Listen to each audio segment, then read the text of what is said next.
Hello my dear students, I welcome you all beta. Beta, today we are going to discuss next topic, molecularity of a reaction, and then we discuss beta difference between order and molecularity and rate of reaction and reaction rate constant. इसके बीच में difference भी discuss करेंगे हम आज. Okay, तो देखिए first of all what do you mean by molecularity of reaction? क्या होती है molecularity? Molecularity of a reaction क्या होता है बेटा? This is nothing but the number of chemical species. Chemical species में क्या बेटा? Atoms, ions, molecules that must collide with one another. That must collide with one another, एक दूसरे के साथ कोलाइड करेंगे, स्ट्राइक करेंगे to result in a chemical reaction, ताकि केमिकल रिएक्शन कंप्लीट हो जाए, अकर हो. Okay, to result a chemical reaction. A chemical reaction को कंप्लीट करने के लिए जो डिफरेंट स्पीसीज होते हैं जो आपस में कोलाइड करते हैं, जिनको कोलाइड करना चाहिए, ऐसे केमिकल स्पीसीज जो आपस में कोलाइड करते हैं विद ईच अदर,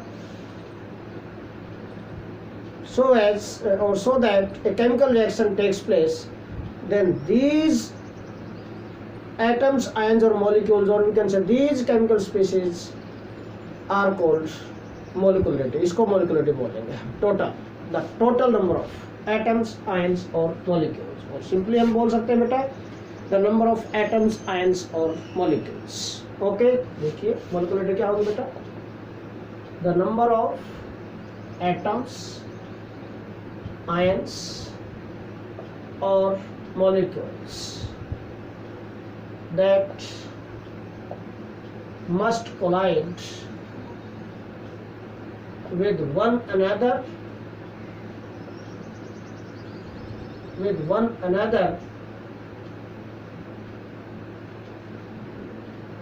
simultaneously, एक दूसरे के साथ simultaneously, साथ बेटा, simultaneously, so as to result a chemical reaction. okay, simultaneously collide करेंगे, आपस में एक दूसरे के इकट्ठे कोलाइड करेंगे. ओके, और इकट्ठे कोलाइड करने के बाद एक केमिकल रिएक्शन में कन्वर्ट हो जाए, कंप्लीट कर दे केमिकल रिएक्शन को, टेक्स प्लेस, एक केमिकल रिएक्शन टेक्स प्लेस, हम ये बोल सकते हैं. Okay, simultaneously, so as a result of a chemical reaction, or so that a chemical reaction takes place. okay, so as or so that a chemical reaction,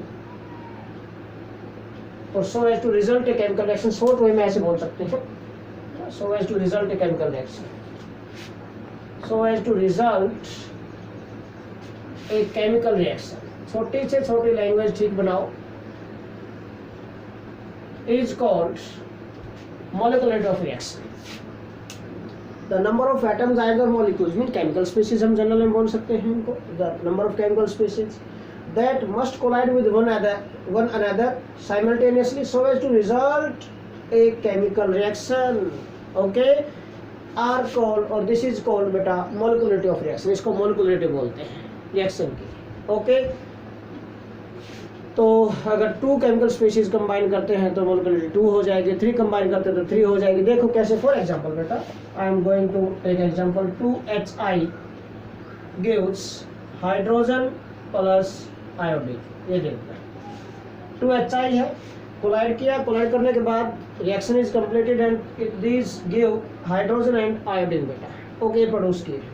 so what is molecularity of reaction? Molecularity कितने molecule दिखाई दे रहे हैं आपको? 2 molecule दिखाई दे रहे हैं which participate here in the chemical reaction. So molecularity is 2.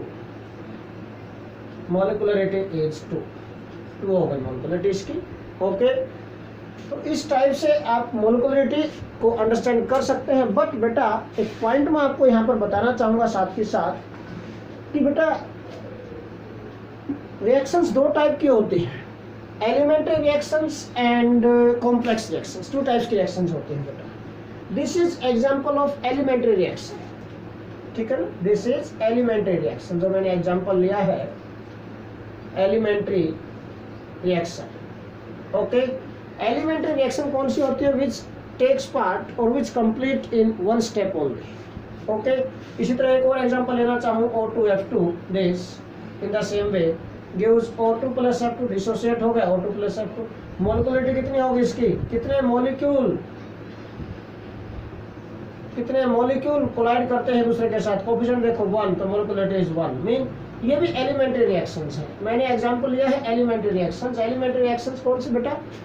Those reactions which complete in one step, single step में कंप्लीट होते हैं, उनको एलिमेंट्री रिएक्शंस बोलते हैं बेटा।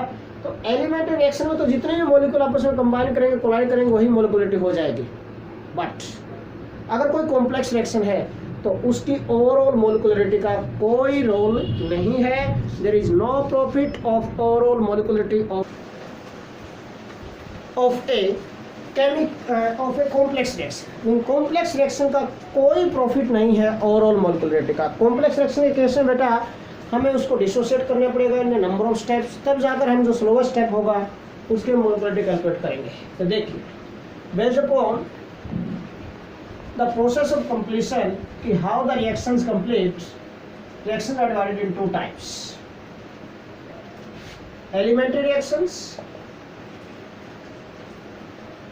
elementary reactions and complex reactions बेटा। एलिमेंट्री रिएक्शंस कौन सी होती हैं? Which complete in one step, which complete in single step, एक ही स्टेप में कंप्लीट होती है, are called elementary reactions. But complex reactions कौन सी होती हैं? Those reactions which complete in number of steps में कंप्लीट होते हैं। मीन मोर देन 1 में होंगे। नंबर ऑफ स्टेप्स में 2 स्टेप्स हो सकते हैं, 3 स्टेप्स हो सकते हैं बेटा। तो in case of elementary reaction, molecularity is the number of molecules collide with each other in that reaction, वही हो जाएगी molecularity. But in case of complex reaction there are number of steps, so बेटा overall molecularity of a complex reaction has no significance.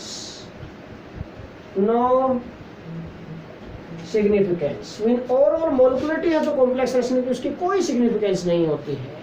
Okay, तो फिर हम कैसे calculate करें?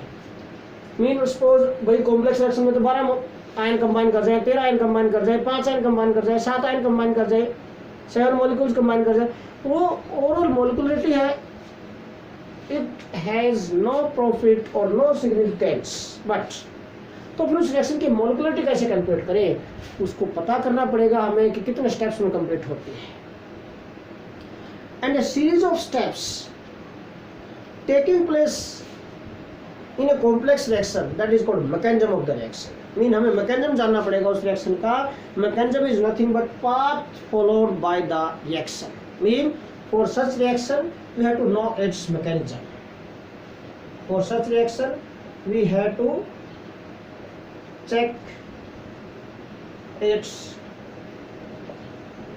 Mechanism. ऐसी रिएक्शन का आपको मैकेनिज्म चेक करना पड़ेगा। मैकेनिज्म क्या होता है? What do mean by mechanism बेटा? Path followed by the reaction. Simple सी बात है। मैकेनिज्म इज नथिंग बट क्या होता है बेटा? Path followed by the reaction. Path followed by the reaction. First lecture में बताया था मैंने, इस चैप्टर के फर्स्ट लेक्चर में मैकेनिज्म केमिकल काइनेटिक्स की डेफिनेशन में कि मैकेनिज्म क्या होता है? Path followed by the reaction. Mean how the reaction takes place, what are the number of steps takes place in that reaction. Okay, वो steps आपको check करने पड़ेंगे और उन स्टेप्स में जो स्लोवेस्ट स्टेप होगा that will give the molecularity of reaction. ठीक है, तो mechanism and the slowest step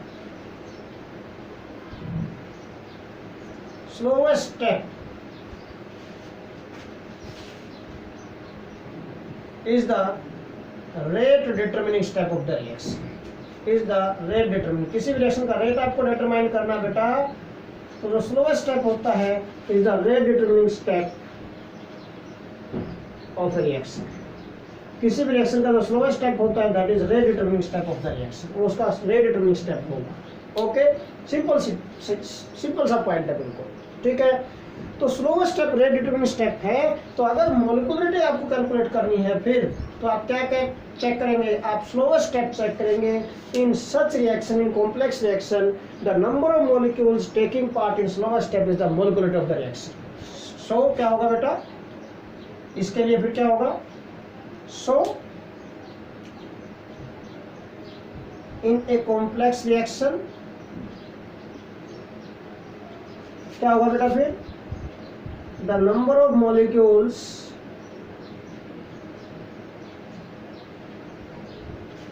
और आयंस, एटम्स और ions taking part in the slowest step,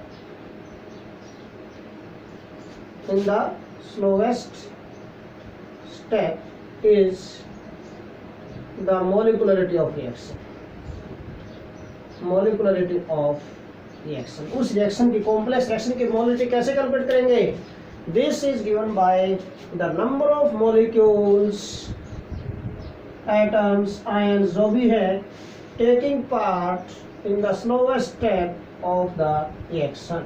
okay, तो स्लोएस्ट स्टेप को आपको चेक करना है। इसके लिए मैं एग्जांपल ले लेता हूँ, स्पोर्ट्स आप इजीली अंडरस्टैंड कर जाएंगे एग्जांपल की हेल्प से। देखो, तो अगर एक डेफिनेशन फिर मैंने बताई थी मॉलिक्यूलरिटी की, द नंबर ऑफ मॉलिक्यूल्स और एटम्स, आयंस और molecules that must collide with each other simultaneously. अगर कॉम्प्लेक्स रिएक्शन है तो आपको लिखना पड़ेगा यहाँ पर in the slowest step of reaction is called molecularity of the reaction. ये ध्यान रखना अगर कॉम्प्लेक्स रिएक्शन के लिए आप बोल रहे हो, ठीक है। नाउ तो बेटा एग्जांपल ले रहा हूं मैं यहाँ पर अभी टू जस्टिफाई दिस पॉइंट कि in case of complex reaction how we can calculate molecularity. देखो, for example I am going to take dinitrogen pentoxide N2O5। अगर टू मॉलिक्यूल्स के डिसोसिएट होते हैं गिव्स 4NO2 + O2। ये हमने एग्जांपल ले लिया भाई। अगर देखा जाए ध्यान से तो वैसे तो two molecules are going to participate है, two molecules of N2O5 collide with each other to give this and this. Simple सी रिएक्शन दिखाई दे रही है ना। तो मोलिकुलरिटी कितनी होनी चाहिए, 2, but molecularity of this reaction is not equal to 2। Molecularity of this reaction is not equal to 2 के इक्वल नहीं है इसकी मोलिकुलरिटी। तो फिर कैसे पता चले मोलिकुलरिटी का, हमें रेट डिटरमिनिंग स्टेप पर जाना पड़ेगा। रेट लॉ के अकॉर्डिंग हमें रेट लॉ एक्सप्रेशन कैलकुलेट करना पड़ेगा उसका, वहां से आपको पता चलेगा what is the rate of this reaction. तो according to rate law expression, experimental point लिख रहा हूं अब मैं, एक्सपेरिमेंटली कैलकुलेट किया जो according to rate law expression, rate of this reaction जो है बेटा is equal to K into concentration of N2O5। जब रेट लो एक्सप्रेशन से इसका रेट कैलकुलेट किया गया एक्सपेरिमेंटली, तब रेट क्या मिला, rate is equal to K into concentration of N2O5। इसका मीनिंग क्या है कि rate depends upon one concentration term of N2O5। This means rate depends upon only one concentration term of N2O5। इसका meaning ये होगा भाई कि रेट है जो इस रिएक्शन का वो N2O5 की सिर्फ वन कंसंट्रेशन टर्म पर डिपेंड कर रहा है। क्यों बोला मैंने, क्योंकि इसकी पावर देखो, इसकी पावर 1 है, कुछ भी नहीं है। तो mean one concentration term of N2O5 पे डिपेंड करता है रेट। और अगर वन कंसंट्रेशन टर्म पे डिफाइन करता है तो इसका मतलब उस रेट डिटरमिनिंग स्टेप में N2O5 का सिर्फ एक ही मॉलिक्यूल है।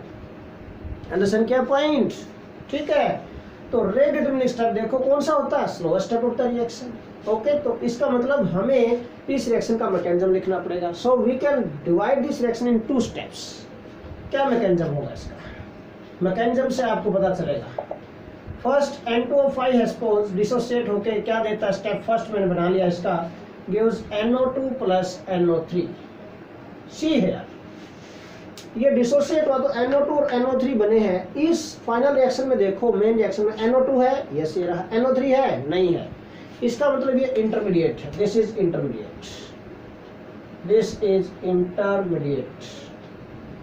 और बेटा intermediates are highly short lived chemical species, you know very well. Intermediates क्या होते हैं बेटा? Intermediates are highly short lived chemical species, mean intermediate बनते ही highly short lived chemical species mean life time बहुत ही कम है, मीन हाईली रिएक्टिव है। इसके बाद रेट ऑफ रिएक्शन बहुत ज्यादा बढ़ जाएगा, मीन नेक्स्ट स्टेप फास्ट होगा, सीधा सा पता चल रहा है। इसका मतलब क्या है? जिस स्टेप में इंटरमीडिएट्स बने 99.9% केसेस में वो स्टेप स्लो स्टेप मिलेगा। So this is slow step of the reaction. Okay, now second step I am going to write बेटा। सेकंड स्टेप बेटा, अब प्रोडक्ट्स में देखो NO2 और O2 है, यहाँ पर NO2 और NO3, NO2 मिल गया, NO3 नहीं, तो NO3 इसका मतलब दोबारा कंबाइन करेगा किसके साथ? मेन रिएक्शन में देखिए 2 मॉलिक्यूल है 2O5 के, 1 मॉलिक्यूल कंबाइन कर चुका है, तो 1 मॉलिक्यूल और बचा हुआ अभी तक बेटा। This N2O5 1 molecule, rest of the molecule है जो 1 कंबाइन अगेन विद NO3, दोबारा से इसके साथ कंबाइन करता है, what we get gives this products NO2 plus O2। Balance करो, क्या बैलेंस है इक्वेशन ये? नहीं, कितने 2 और 1 कितने नाइट्रोजन? 3 हो गए, 3 नाइट्रोजन, 3 NO2 हो गया बेटा। बाकी देखो 5 and 3 8 oxygen, 3 to the 6 and 2 8 oxygen, balance हो गई बिल्कुल। Okay, this is. अब NO3 इंटरमीडिएट था, intermediates are highly short lived chemical species, का मतलब रिएक्टिविटी बहुत ज्यादा है, इसके पर reaction is fast, this is fast step. ये फास्ट स्टेप हो गया, फर्स्ट स्लो स्टेप। और जो स्लो स्टेप होता है बेटा, this is rate determining step of the reaction, you know very well, this is rate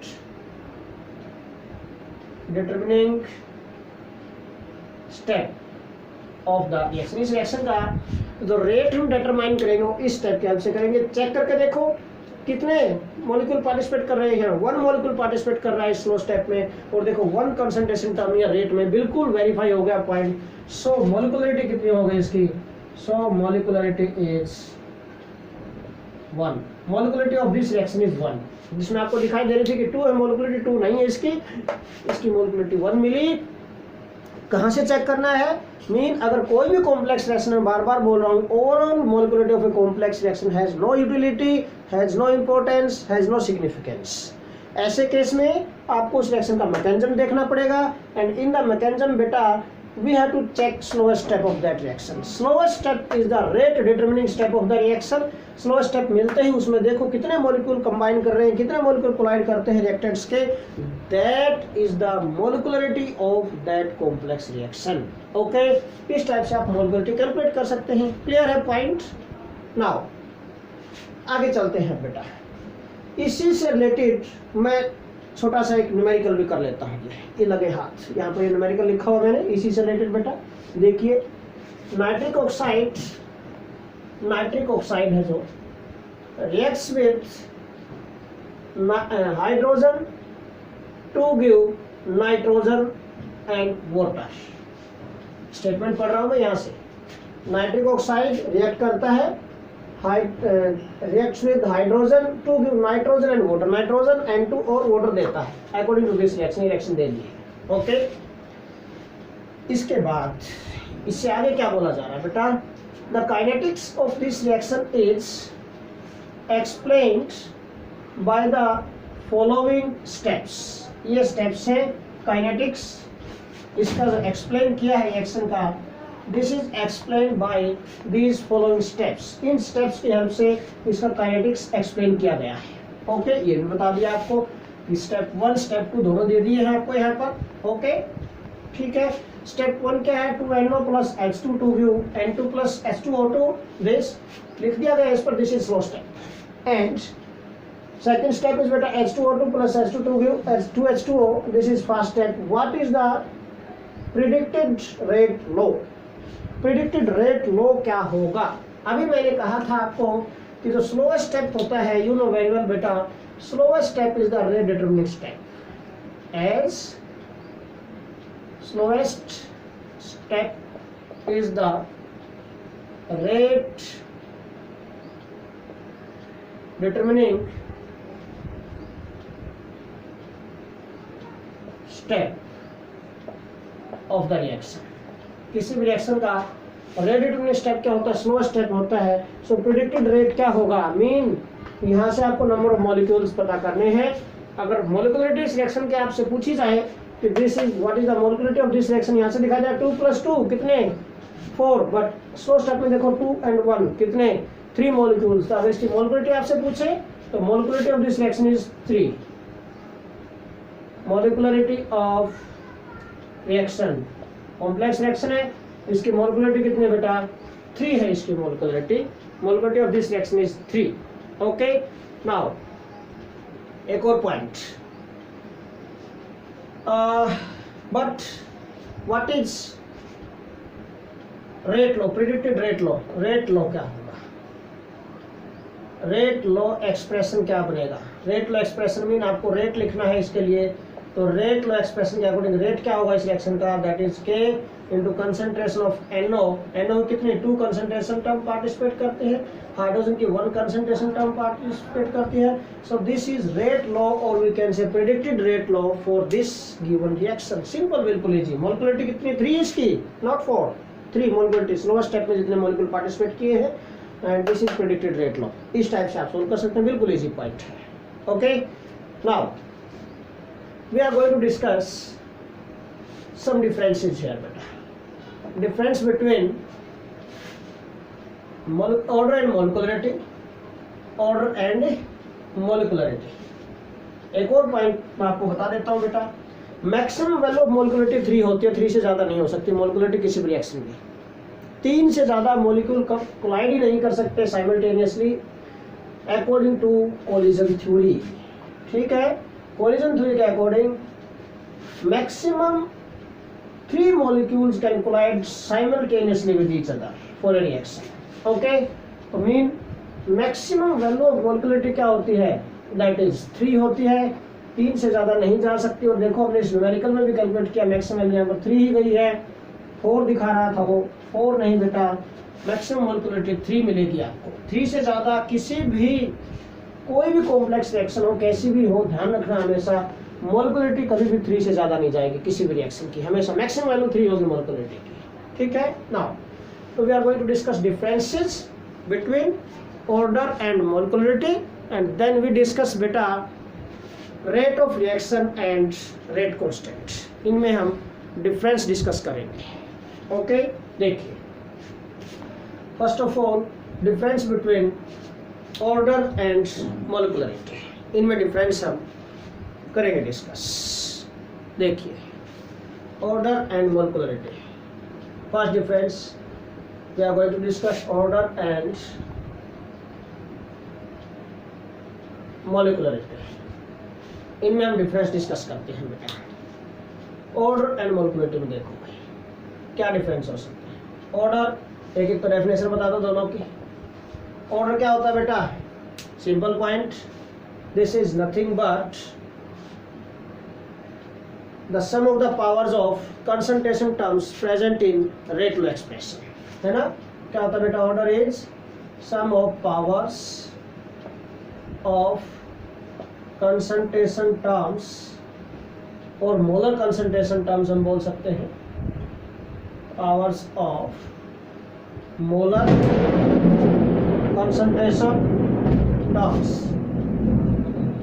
sum of the powers of molar concentration terms present in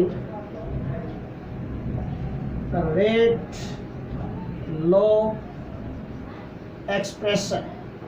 This is order of the reaction. But molecularity क्या होती है बेटा, molecularity is nothing but the number of atoms, ions or molecules collide with each other in slowest step of the reaction,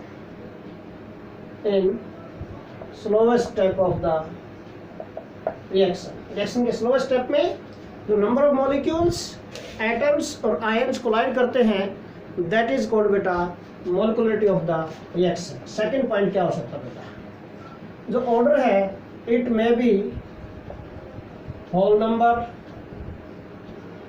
fractions और zero. Whole number में भी हो सकता है, मे बी इन फ्रैक्शंस और 0 भी हो सकता है, बट जो मोलिकुलरिटी बेटा it is always whole number, हमेशा होल नंबर होगी, नॉट इन फ्रैक्शंस एंड 0, ना तो 0 हो सकती है ना ही फ्रैक्शंस में हो सकती है। थर्ड पॉइंट, ऑर्डर है बेटा it is experimentally, it is calculated experimentally, it is calculated experimentally और इट इज मेजर्ड एक्सपेरिमेंटली। हम सिंपल बोल सकते हैं ऑर्डर है जो it is measured experimentally, experimental concept है, experimentally.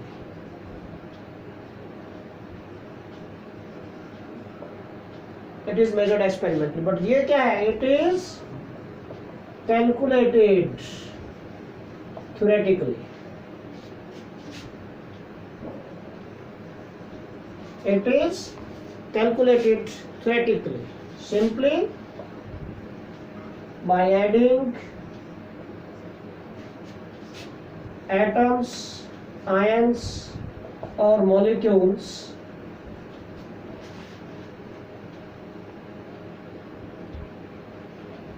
colliding in the slowest step of reaction। Okay, simply addition से हम कैलकुलेट कर सकते हैं इसको, सिंपल एडिशन से। फोर्थ पॉइंट ऑफ डिफरेंस जो हम ले सकते हैं बेटा यहाँ पर, जो ऑर्डर है it is applicable for complex and elementary reactions, it is applicable for elementary as well as complex reactions, सभी के लिए एप्लीकेबल है। It is applicable only for elementary reactions, applicable only for elementary reactions. Overall molecularity of a complex reaction has no utility, बताया था मैंने। Okay, overall molecularity of a complex reaction has no significance, कोई significance नहीं होती है उसकी, तो क्या बोलेंगे हम, overall molecularity of a complex reaction has no significance, उसकी कोई सिग्निफिकेंस नहीं होती है overall molecularity of a complex reaction की। ओके, एक और पॉइंट मैं यहाँ पर आपको बताना चाहूंगा बेटा, फिफ्थ डिफरेंस, जो ऑर्डर है it may be more than 3, more than 3, it can be more than 3 से ज्यादा हो सकता है बेटा, बट जो मोलिकुलरिटी है, molecularity can not be more than 3। Maximum molecularity आपको 3 मिलेगी किसी भी रिएक्शन की, 3 से ज्यादा किसी भी रिएक्शन की मोलिकुलरिटी नहीं हो सकती। Okay, so these are the some points of difference, important points of difference between order and molecularity, बिल्कुल easy. Okay, now next difference we are going to discuss बेटा, difference between rate of reaction and rate constant, इसके बीच में difference हम discuss करेंगे। अब rate of reaction and rate constant के बीच में डिफरेंस हम स्टडी करेंगे, डिस्कस करेंगे। ओके, देखिए difference between rate of reaction and rate constant, ध्यान से देखना है इसको। Rate of reaction and rate constant के बीच में हमें डिफरेंस स्टडी करना है, डिफरेंस डिस्कस करना है।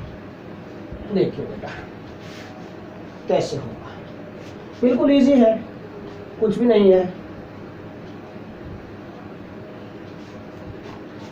रेट ऑफ रिएक्शन क्या होता है, the change in concentration of reactants और प्रोडक्ट्स विद टाइम, सिंपल सी बात है, ठीक है। देखिए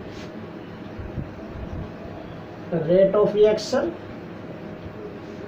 and then we can take reaction rate constant. देखिए इनमें डिफरेंस में फर्स्ट डेफिनेशन दोनों की फिर से वही जैसे ऑर्डर और मॉलिक्यूलरिटी में कहा था। रेट ऑफ रिएक्शन क्या होता है? दिस इज नथिंग बट बेटा the change in concentration of any reactant or product with time is called rate of reaction. But जो rate constant क्या होता बेटा? This is or it is constant of proportionality, ये बोल सकते हैं हम। It is constant of proportionality